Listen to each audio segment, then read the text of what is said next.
화면 가득 초록빛으로 물든 숫자들이 일제히 빨갛게 변하고 있습니다.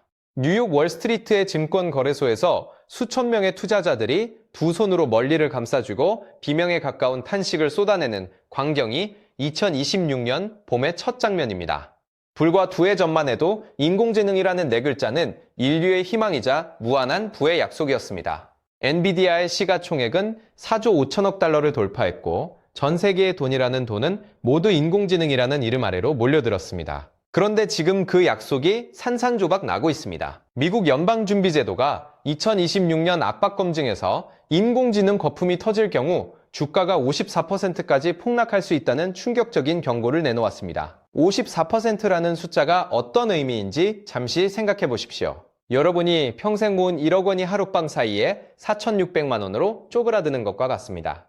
그리고 이 경고는 단순한 가정이 아니라 2000년 닷컴 거품 붕괴 때 실제로 벌어진 일입니다. 2000년 3월 나스닥 종합지수가 정점을 찍고 무너지기 시작했을 때 그 낙폭은 무려 78%에 달했습니다.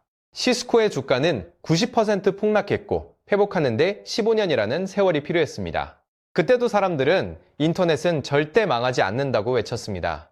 기술은 살아남았지만 자본은 처참하게 파괴되었습니다. 그리고 2026년 지금 그 역사가 소름 끼치도록 똑같이 반복되고 있습니다. 2025년 한 해 동안 미국 주식시장 수익의 80%가 단 7개 기업에 집중되었습니다. 알파벳과 아마존 그리고 애플 메타마이크로소프트, 엔비디아 테슬라 이른바 매그니피센트 세븐이라 불리는 7기업입니다. 이 7기업의 시가총액이 나스닥 전체의 60%를 차지하고 있으니 역사상 가장 극단적인 쏠림 현상입니다. 2000년 닷컴 거품 당시에도 상위 10개 종목이 지수의 50%를 차지했었는데 지금은 그때보다 훨씬 심각한 상황입니다. 도대체 무엇이 이 거대한 거품을 만들어냈고 왜 지금 이 순간 균열이 시작된 것일까요? 2022년 말부터 인공지능 열풍이 불기 시작하면서 엔비디아의 주가는 1500% 이상 폭등했습니다. 반도체 한 장이 금덩어리보다 비싸지는 시대가 온 것입니다. 개인 투자자들의 돈은 걷잡을 수 없이 밀려들었고 모건 스탠리의 추산에 따르면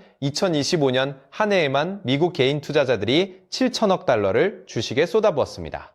2000년 닷컴 거품 때 개인 투자자 유입액이 1,300억 달러였으니 지금은 그때보다 5배 이상 많은 돈이 한꺼번에 쏟아진 셈이다. 문제는 이 돈의 흐름이 가치가 아니라 이야기를 쫓고 있다는 점입니다. 기업들이 실적 발표에서 인공지능이라는 단어를 한번 언급하기만 해도 시가총액이 하룻밤 사이에 수십억 달러씩 뛰어올랐습니다. 야후 금융이 지적했듯이 인공지능 기업들이 스스로에게 투자하는 자기 강화 순환고리가 만들어진 것입니다. 마이크로소프트가 오픈AI에 투자하고 오픈AI는 코어위브에서 연산 능력을 사고 코어위브는 엔비디아의 연산 장치를 빌리는데 그 자금은 다시 마이크로소프트와 오라클에서 나옵니다. 같은 돈이 여러 기업의 장부에서 반복적으로 집계되는 구조이니 실제 수익이 아니라 서로의 낙관에 대한 신뢰로 굴러가는 체계입니다.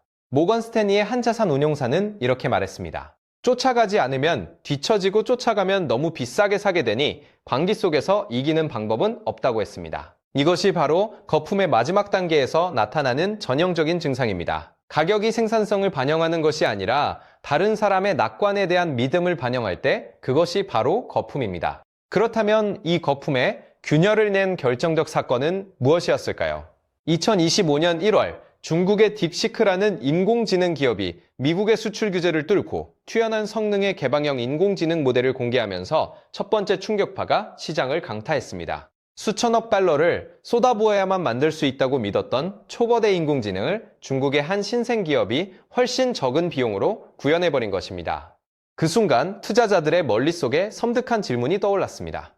지금까지 쏟아부은 막대한 투자가 정말 필요했던 것인지 아니면 그저 탐욕이 만들어낸 환상이었는지 말입니다. 그리고 2026년 2월 두 번째 충격파가 왔습니다. 엔비디아가 역대 최대 실적을 발표했습니다. 4분기 매출 681억 달러로 시장 예상을 3.87% 뛰어넘었고 주당 순이익도 예상치를 6.58% 상회하는 경이로운 수치였습니다. 그런데 놀라운 일이 벌어졌습니다. 역대급 실적을 발표한 바로 그날 엔비디아의 주가가 5.47% 급락하며 장을 마감한 것입니다. 최고의 성적표를 받아들고도 시장에게 외면당한 이 충격적인 역설이야말로 거품 붕괴의 가장 강력한 신호입니다. 시장이 좋은 소식에도 더 이상 반응하지 않는다는 것은 이미 모든 기대가 가격에 반영되었다는 뜻이기 때문입니다. 2026년 2월에는 매그니피센트 세븐 7종목이 전부 하락세로 돌아섰습니다.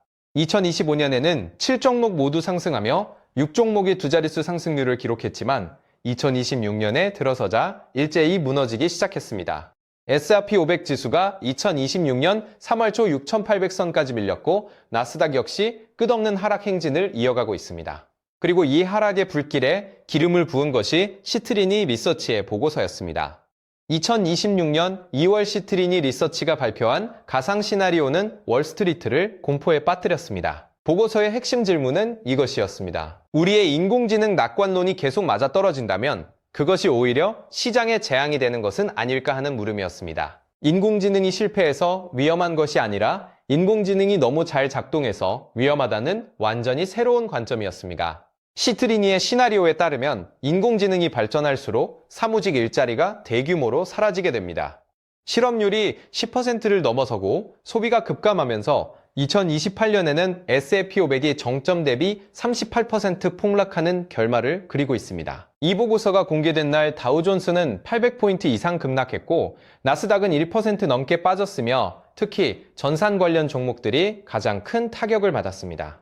시트리니 리서치의 설립자조차 자신의 보고서가 시장을 이 정도로 뒤흔들 줄은 몰랐다고 고백했습니다. 하지만 이미 수주째 인공지능 관련 매도세가 이어지고 있던 터라 투자자들의 신경은 극도로 예민해져 있었습니다. 닷컴 거품 때와 지금을 직접 비교해보면 그 유사성에 등골이 서늘해집니다. 2000년에 나스닥 연간 수익률이 101%였는데 2025년 미국 대형 기술주 지수의 수익률은 78%에 달했습니다. 개인 투자자 유입 자금은 2000년 1,300억 달러에서 2025년 7천억 달러로 5배 넘게 폭증했습니다. 2000년에는 인터넷 혁명이라는 서사가 시장을 지배했고 지금은 인공지능 혁명이라는 서사가 그 자리를 그대로 물려받았습니다. 국제통화기금의 수석 경제학자도 이번 주 인공지능 투자 급증이 기술 거품을 만들 위험이 있다고 공개적으로 경고했습니다. 뱅크 오브 아메리카의 최신 조사에서도 전 세계 펀드 운용사의 다수가 인공지능 주식이 거품이라고 답했습니다. 여기에 정치적 불확실성까지 겹치면서 상황은 더욱 악화되고 있습니다. 중국산 수입품에 대한 관세 인상 조치가 발표되었지만 시장은 오히려 둔감하게 반응했는데 이것이 더 위험한 신호입니다. 투자자들이 위험에 반응하지 않는다는 것은 위험 자체를 인식하지 못하고 있다는 뜻이고 이것이야말로 거품이 터지기 직전에 가장 무서운 고요입니다. 김영익 서강대 전 교수는 2026년 신년 인터뷰에서 인공지능 거품 붕괴와 나스닥 15에서 20% 조정을 예고했습니다. 그 핵심 근거는 부채였습니다. 전염병 사태를 거치면서 미국은 정부 부채가 폭증했고 중국은 기업 부채가, 한국은 가계 부채가 감당하기 어려운 수준까지 불어났습니다. 정부는 예전처럼 돈을 풀 수 없고 기업은 투자할 여력이 없으며 가계는 소비할 힘이 없는 삼중 함정에 빠진 것입니다. 여기에 엔캐리 거래 청산이라는 시한폭탄까지 째깍거리고 있습니다. 일본이 금리를 올리고 미국이 금리를 내리면 양국 간 금리 차이가 줄어들면서 엔화 가치가 급등하게 됩니다. 2024년 8월에 이미 한 차례 엔캐리 거래 청산으로 전 세계 증시가 검은 월요일을 경험했는데 그것이 다시 반복될 수 있다는 경고입니다. 실제로 지난주 미국 증시에서는 인공지능이 사무직 일자리를 인간의 적응 속도보다 빠르게 대체하여 2년 내에 대규모 해고가 현실화될 것이라는 경고가 쏟아졌습니다. 포춘지는 이 주를 인공지능 공포가 현실이 된 한 주라고 표현했습니다. 대형 기술 기업들에서 실제로 대규모 인력 감축이 시작되었고 화이트 칼라 경기 침체라는 말까지 등장했습니다. 19세기 세뮤얼 배너가 만든 시장순환 주기표에 따르면 2026년은 공황의 해에 해당합니다. 이 주기표는 1875년에 만들어졌지만 1907년과 1929년 그리고 2008년의 대폭락을 정확하게 예측한 것으로 유명합니다. 순환은 운명이 아니라 인간의 본성이 바뀌지 않기 때문에 반복됩니다. 번영의 시기마다 사람들은 이번에는 다르다고 믿었지만 결과는 늘 같았습니다.